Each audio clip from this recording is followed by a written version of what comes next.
Par ton sang, vers toi j'avance, saint de ta puissance, fort de ta présence à chaque pas. En ton sang, ma délivrance, saut de ton âme. Je vous salue dans les précieux noms de notre Seigneur et Sauveur Jésus-Christ. Et vous prie de saluer celui qui est à côté de vous. S'il vous plaît, saluez-les, dites-lui que le pasteur Eric les salue. Vous aussi qui nous suivez à travers les médias, recevez nos salutations en Christ. Le vrai disciple. Tel est le thème que nous avons commencé à développer depuis un temps. Ça fait déjà 2 dimanches. Nous allons le poursuivre aujourd'hui. Pour introduire ce texte, nous avons lu cet enseignement, nous avons lu Jean chapitre 8. Jean chapitre 8 du verset 30 au verset 32 où il nous est dit que comme Jésus parlait ainsi, plusieurs crurent en lui. Et il dit aux Juifs qui avaient cru en lui, si vous demeurez dans ma parole, vous êtes vraiment mes disciples. Vous connaîtrez la vérité et la vérité vous affranchira. Alléluia. Nous avons lu aussi Matthieu chapitre 28, 19 à 20, où Jésus dit, allez et faites de toutes les nations les disciples, les baptisant au nom du Père, du Fils et du Saint-Esprit. Enseignez-leur à observer tout ce que je vous ai prescrit, et voici je suis avec vous tous les jours jusqu'à la fin voici je suis avec vous tous les jours jusqu'à la fin du monde. Amen. Et nous avons vu que la volonté de Jésus, ce que Jésus désire, c'est non simplement avoir des simples croyants, mais des disciples. Non seulement, il y a un côté des croyants, mais aussi de l'autre côté des disciples.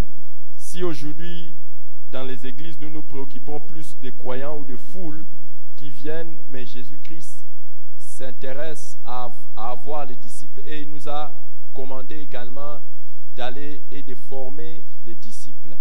Donc ce que nous devons chercher, ce n'est pas simplement des gens qui disent je crois en Jésus, mais des gens qui deviennent des disciples de Jésus. Et dans Luc chapitre 14, là nous sommes en train de voir quelque chose de très intéressant. Du verset 25 au verset 33, nous voyons que Jésus, voyant des grandes foules qui faisaient route avec lui, se retournant et leur dit, verset 26, si quelqu'un vient à moi, s'il ne hait pas son père, sa mère, sa femme, ses enfants, ses frères et ses sœurs, et même sa propre vie, il ne peut être mon disciple. Et au verset 27, il dit, et quiconque ne porte pas sa croix et ne me suit pas ne peut être mon disciple. Au verset 33, il dit, ainsi donc, quiconque d'entre vous ne renonce pas à tout ce qu'il possède ne peut être mon disciple. Vous voyez, Jésus-Christ pose des conditions pour que quelqu'un devienne ou soit même appelé son disciple. Nous avons vu que le disciple, c'est celui qui apprend d'un maître, qui se conforme à l'enseignement du maître, et même mieux, qui se conforme au maître. C'est ce que nous avons vu. Et parmi les conditions que Jésus pose, nous avons vu que la première condition qu'il a posée, c'est ce que nous avons examiné les premiers jours, c'est haïr sa famille, ou préférer Jésus à sa famille.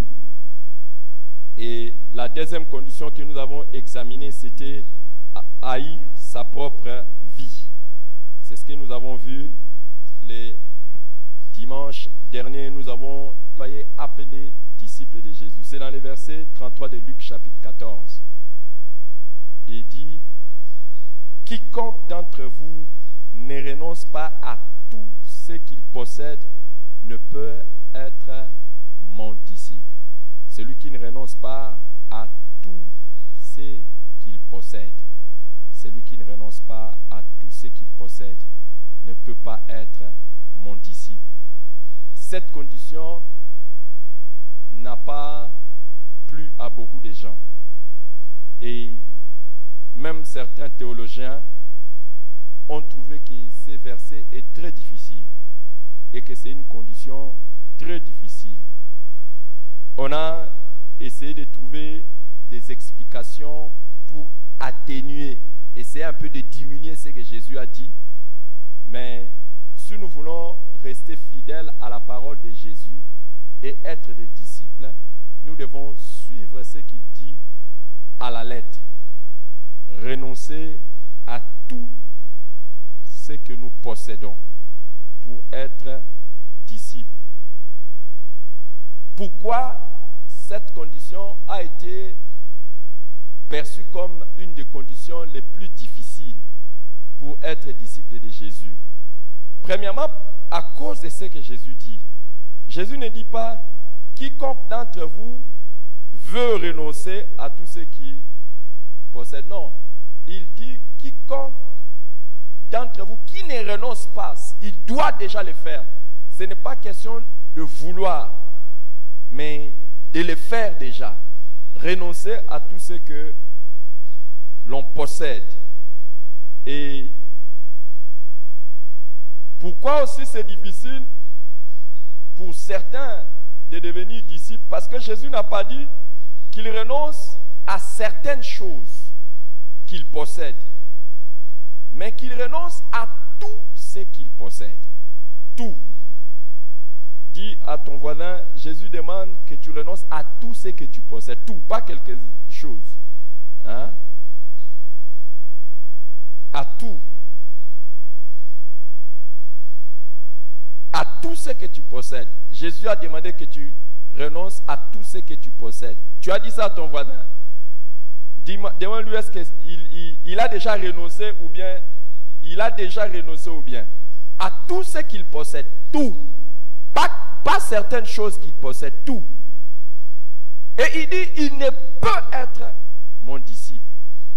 Si tu n'as pas renoncé à tout, tu ne peux être disciple de Jésus. Et la troisième chose qui fait que cette condition cela semble difficile, c'est parce que, à part notre famille et notre propre moi, la chose qui nous attache le plus et qui peut nous éloigner plus de Dieu, ce sont nos possessions, nos biens. Alors, beaucoup se sont posé la question si c'est possible.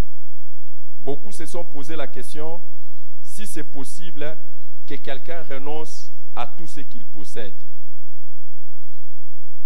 La réponse est oui. Il y en a qui ont renoncé à tout ce qu'ils possèdent. Nous allons prendre quelques exemples. Prenez Marc, chapitre 1. Prenez Marc, chapitre 1, du verset 16 au verset 20. On nous parle d'un incident ou d'un événement qui s'est passé. On nous dit, comme il passait, il s'agit de Jésus, le long de la mer de Galilée, il vit Simon et André, frères de Simon, qui jetaient un filet dans la mer, car ils étaient des pêcheurs. Jésus leur dit, « Suivez-moi, et je vous ferai pêcheurs d'hommes. » Aussitôt, ils laissèrent leur filet et le suivirent. Étant allé un peu plus loin, il vit Jacques, fils de Zébédée, et Jean, son frère, qui eux aussi étaient dans une barque et réparaient les filets. Aussitôt, il les appela et laissant leur père Zébédée dans la barque avec les ouvriers, ils les suivirent. Amen. Je sais que pour beaucoup de gens, ils peuvent dire que c'est difficile de tout abandonner pour servir Jésus. Mais ici, nous avons l'exemple des premiers apôtres qui ont tout laissé. Dans Luc chapitre 5,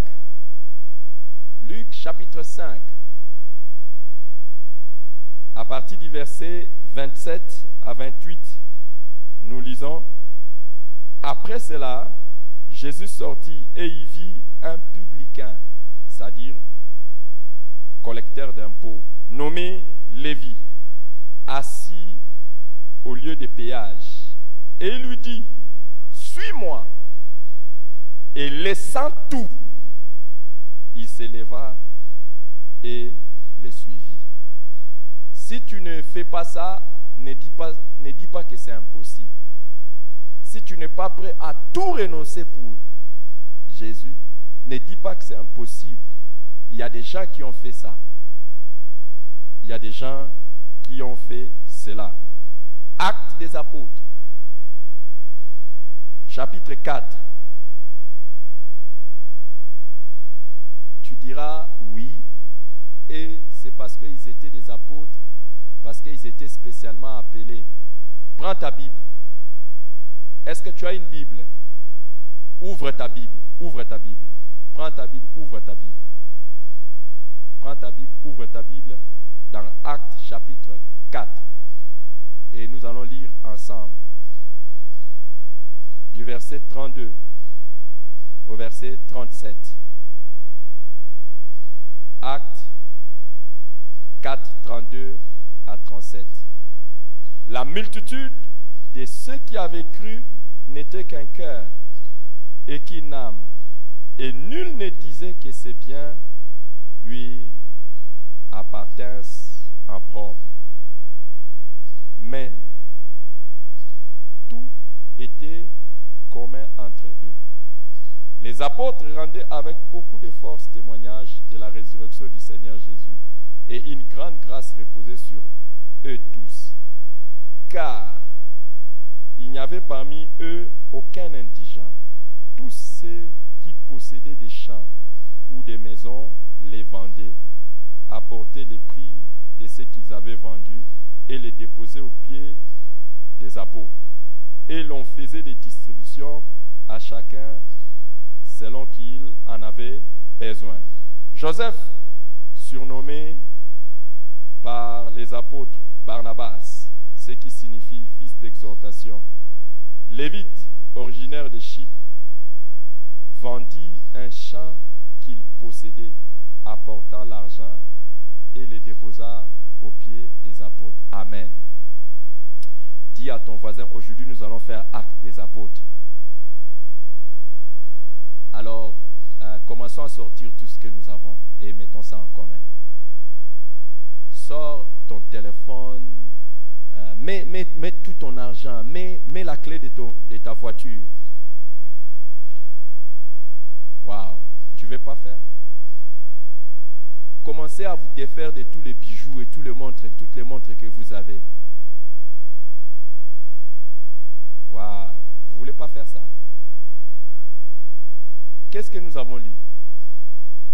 Dis à ton voisin, je suis propriétaire des maisons, je vais venir les mettre ici en commun. Vous voyez qu'on parle de la multitude de ceux qui ont cru. Ne crois pas qu'il y avait seulement 12 apôtres qui ont abandonné tout ce qu'ils avaient. Il y avait la multitude de ceux qui avaient cru. Je sais que vous n'aimez pas ce que je suis en train de dire, ou vous dites, c'est possible. C'est possible. Dis à ton voisin, on met tout en commun. Wow. Vous voyez pourquoi